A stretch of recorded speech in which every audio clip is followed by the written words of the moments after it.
All right. So as we sit down and have a conversation with Marion County Prosecutor Ryan Mears and Kendall Adams, Deputy Chief of Police for IMPD. So, gentlemen, thank you very much. Thank you both very much for taking a few minutes to chat with us. Appreciate it. Thank you. So, Mr. Mears, we'll start with you. How's the murder rates looking these days?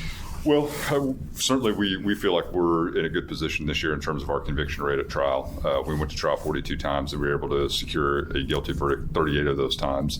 And to us, that reflects that partnership that we have with people in the community coming forward with information, but also our partnership with law enforcement and Chief Adams and his team and all the great work that they do to put us in a position to build these cases and try these cases. And for us, we pay particularly close attention to our jury trial results because that's literally people from the community weighing in and deciding whether or not we've met our burden or not as it relates to homicide trials. And so that 38 out of 42 is gratifying to us because it represents the community partnership, the relationships with law enforcement, but also people from the community weighing in on whether or not we've been in a position to meet our burden and hold people accountable for violent crime. Chief, what do you attribute the drop in the murder rates to for last year? Well, I think, honestly, Abdul, we've seen 5 years of reductions. There was only 1 year where they equaled each other. I think it was 2023, 2024, where the numbers matched. But really, so we've seen 5 straight years of reduction in homicides, non-fatal shootings, and robberies.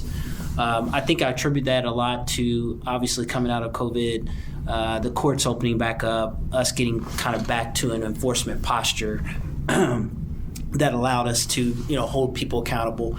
But ideally, I think what I believe is that more people are coming forward from our community.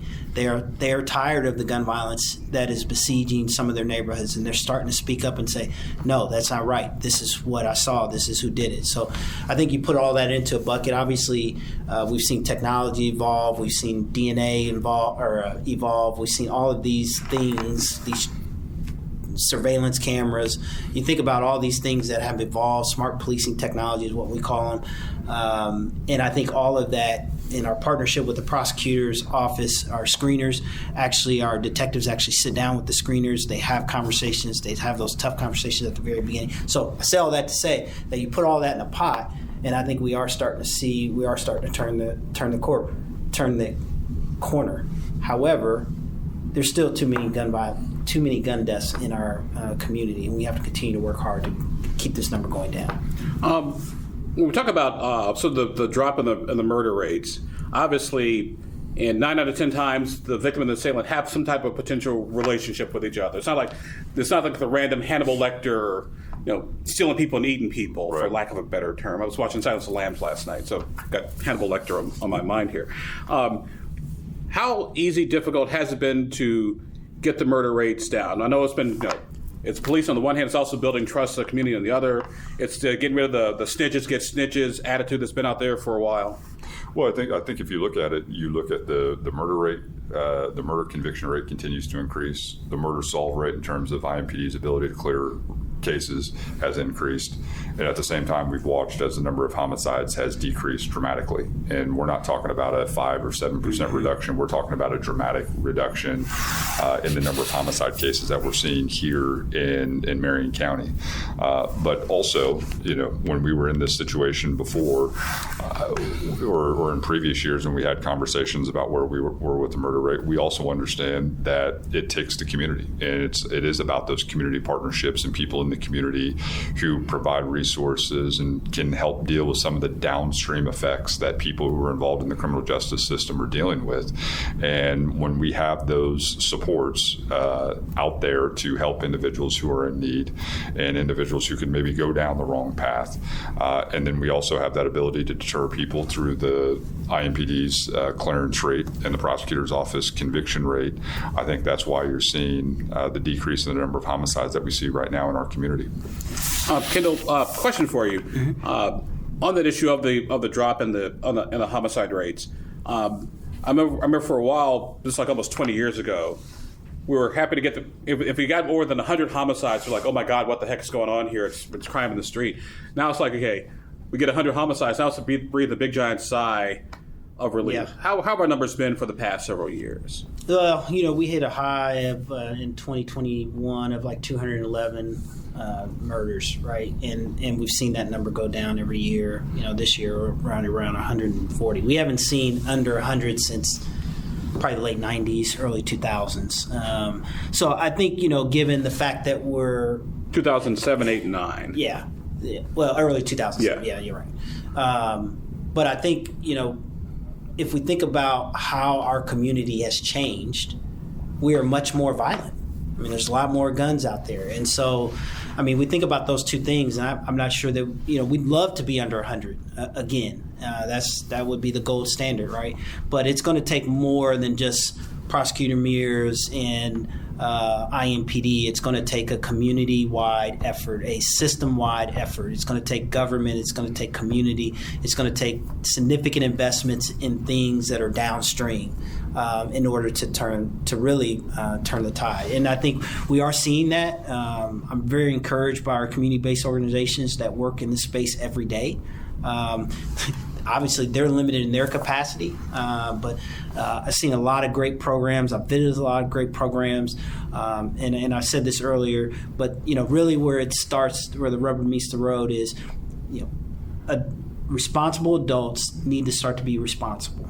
They need to start to have these conversations with young people early. It doesn't matter what your situation is, whether you're a single-parent home or you're a grandparent home. We need to start to have these discussions. And if you feel that you're not equipped, then get with one of these CBOs, because there are plenty of programs out here that want to help.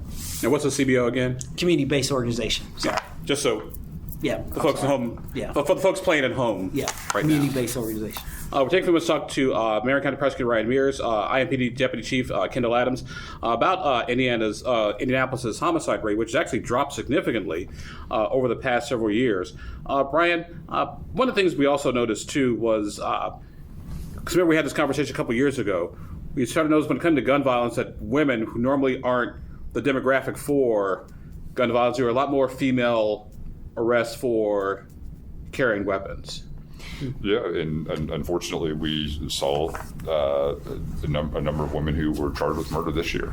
And some of the, probably one of the most dramatic cases that we tried this last year was the shooting that took place in Broad Ripple, where 3 people lost their life. And ultimately, the woman who was involved in that particular circumstance was convicted in all 3 deaths. And so it is something that we continue to see. I think it's also important to recognize that when we see road rage incidents, in particular, we had a very high-profile incident where it was a simple honk of the horn, which resulted in someone losing their life. Ultimately, the person who was accused was a woman involved in that situation as well. Kendall? Yeah, I think it's not any one demographic or gender. This is a violence issue, and it impacts women and impacts, individuals that just aren't, they're not dealing with conflict very well. And, the other caveat to that is, I think, domestics. We continue to see a steady stream of domestics where it has resulted in the loss of life.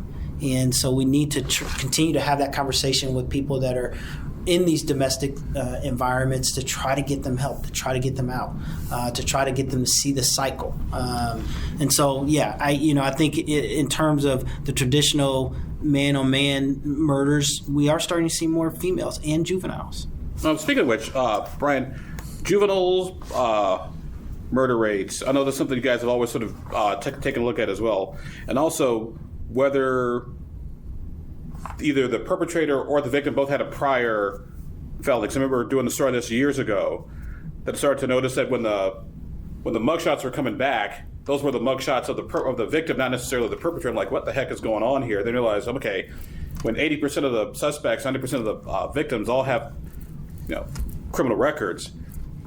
I'm not trying to say this is bad guy shooting bad guy, but there's something going on here. Well, no, I think that's one of the biggest changes that we've seen over the last couple of years is that individuals who are ultimately being charged with murder maybe don't always have that criminal history. We filed 86 murder cases last year, and more than 50% of those individuals had never been charged with a crime before, meaning their first entry into the criminal justice system was for our most serious charge, murder. And I think that also speaks to why are people involved in these situations, and 48% of the cases that we filed are individuals who are involved in disputes, who are involved in arguments. And there's just a lot of people in our community, unfortunately, who are not doing a good job of dealing with conflict and clearly have demonstrated impulsive behavior, and they have a side gun or a handgun at their side. And as a consequence, we see too many people, their first entry into the criminal justice system is for murder because of that very deadly combination. And it puts, I think, Chief Adams in a difficult situation, because these are individuals that it's difficult to prevent. There's no way to predict that someone cut them off and they honk their horn would result in someone losing their life. I mean, there's no proactive law enforcement tool out there that can address those types of situations. And unfortunately, we are seeing more and more of our homicide cases that are involved in these sorts of petty disputes that are taking place in our community.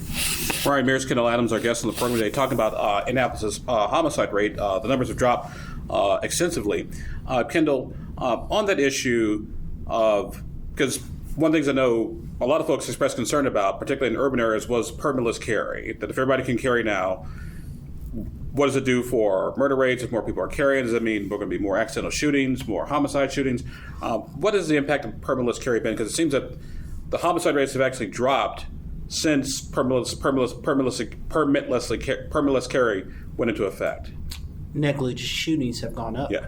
So accidental shooting oneself in the thigh, shooting oneself in the finger, those have steadily increased since the permitless carry was introduced. So you're right that the murder number has gone down, homicide number has gone down, but those other categories have gone up. And so I'm always concerned that, we allow individuals legally, rightfully so, to own a gun. That's American way, right? But at the same time, we don't give them the tools to be able to safely handle a gun. What are their consequences when someone goes and legally buys a gun? We have nothing right now. It's harder for me to get my 15-year-old a driver's license than it's easier for somebody to go get a gun. And for most people, that's, it may be okay, right? Maybe they grew up around guns, but for some people who have never owned a gun, who are getting a gun because they feel like, we live in a dangerous time, they're not getting any education around that, how to safely secure that gun, right? How not to just leave that gun in the center console while you go to the public event, right? How to safely secure it at home so your child doesn't get a hold of it. So there are byproducts of more guns, right? And permitless carry, people going out and buying guns.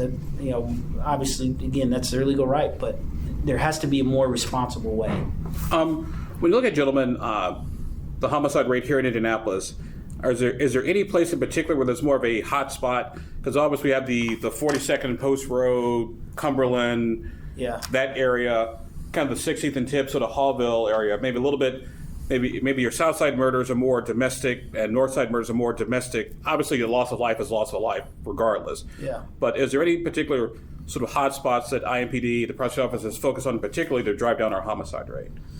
Yeah, I mean, we obviously our most populous district is East and North districts. They by far carry the biggest burden of homicides. And what are the boundaries of the East and North So district? North is 96th Street down to 25th Street, I believe, over to Michigan Road, East Geis, basically.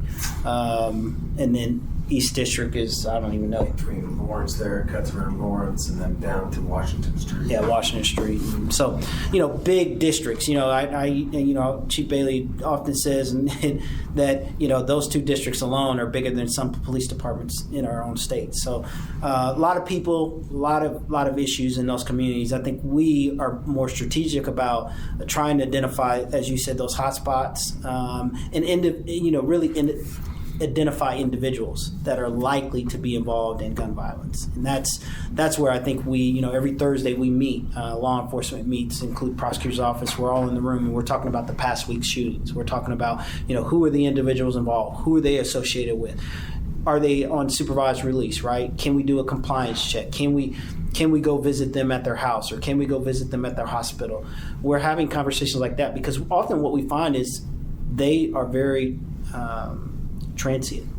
They may live in one area but do their dirt in another area, right, because of the crew. So, my point is North and East continue to be... like people live in Hamilton County but go down to the East Side to buy their drugs and go back home? Correct. There's I don't want to disparage any one neighborhood. I mean, there are a lot of neighborhoods that have chronically seen high levels of gun violence, but, having visited those neighborhoods and talked to those people, they really care deeply about their neighborhood. It's just these people that are coming in and creating that havoc. Ryan, are you sensing sort of resurgence, sort of neighborhood pride, neighborhood ownership? People like, hey, you know what, we're mad as hell. We're not going to take this crap anymore. No question. I mean, Kendall and I were on an email exchange with one of the local neighborhood presidents the other day about what was going on in their community and how we could best help. And I think a lot of that speaks to when we talk about community relationships and partnerships, it's about us having that relationship so we can be responsive. Both of us had met with this individual. We had really good conversations about what each of our respective agencies could help. But she was really helpful in terms of providing us with the information and telling us what they need. And that's the type of things that we need. And so it also helps when the community comes forward and says, this is how you, IMPD, and this is how you, the prosecutor's office, can help us. And those are the conversations that we're having right now, and those things pay dividends. So when an incident does occur, there's not only familiarity, but there's trust between the individuals involved. Gentlemen, got a couple minutes left here. We've got to close up shop. Second and final question. Crime is down in Indianapolis, also down nationwide. So is what Indianapolis doing, is Indianapolis doing anything special, or is it just part of a national trend right now? Well, I think crime's down because it was up during COVID. And, obviously when you go through a pandemic and everybody's social safety net was taken away, and it was really difficult for law enforcement to proactively police, and it was really difficult to interact with people on a one-on-one basis, it really changed the nature of the dynamic that we saw not only in our community but across the world. And those numbers are naturally going to drop. I don't think other communities are seeing as significant a drop that you're seeing here in Indianapolis. And so to be more specific, when you look at the homicide numbers from where we were 2 years ago to where we are today, I think that's because everybody's pulling in the same direction and everybody's on the same page in terms of how we want to approach these issues. And I think that's been incredibly helpful. I think it's also important to recognize that technology has played a significant role in our ability to successfully prosecute cases and IMPD's ability to successfully investigate them. And that's everything from license plate readers to help getting us on the right track of who we should be looking to the advances in DNA technology, to the advances that we've made with being able to investigate and get information from social media platforms. And people's cell phones are a treasure trove of information, and all of that has led to us really building better cases that have allowed us to have the success in the courtroom and Chief Adams to have the success of solving cases. Yeah, I mean, and just to piggyback, the numbers that we've seen for the last 5 years in all those categories have gone down. And, I say this often, that those numbers represent lives saved. And I think what we should ask of our criminal justice system is that they continually decrease the number. We'd love to be under 100. We'd love to be 0. But that's not a likely scenario we're going to see in my lifetime, right? So if we continue to see those numbers going down, I think we should be encouraged that means that's more lives that have been saved, more lives that have not been impacted by gun violence. Because oftentimes what I say with gun violence is there are 2 lives that are impacted, the victim and the suspect. Lives change forever. And that's not lost on me. I've talked to families where the suspect has been arrested, convicted, and they are devastated. They're devastated. Changes lives forever. Father's gone, mother's gone, not to come back. And so, I think as we look at these numbers, we're at almost a 50% decrease in murders since 2021. That's significant. And I think that's because while we've always had a partnership with the prosecutor's office and all of our law enforcement partners, to include the crime lab, the coroner's office, it's not as strong as I've seen today. We talk very regularly with the prosecutor's office about cases. We talk to the crime lab, who rushes evidence for us on high-profile cases, processes all of the evidence for us. So I think all of that to say that over these 5 years, these numbers reflect people's lives that have been saved, but more importantly, we continually see, and I'm not sure of any city that can say they've seen 5 consecutive years of decreases in violent crime. Final question for you, and this one's especially for you, Mr. Mears, because I got to ask it. No, it's not about grand juries or anything like that, so we're all good there. I lose count of how many grand juries are being convened right now. When you look at the success Indianapolis has had in Marion County with their murder rates over the past 5 years and change, the numbers constantly decreasing, going downward, because a lot of people think crime, they think the murder rate. They don't think necessarily larceny, burglary, property crimes, even though those are crimes that kind of lead to the bigger stuff. When you look at the success that Indianapolis has had so far, knock on wood, is this something you would like to continue in 2027? Well, I'm hopeful because that means I got reelected as prosecutor, and so I hope I get that chance to continue to serve and get to hang out with you occasionally. Ryan Mears, Kendall Adams, thank you both very much for being with us today. We appreciate it. Thanks, Abdul. Thank you.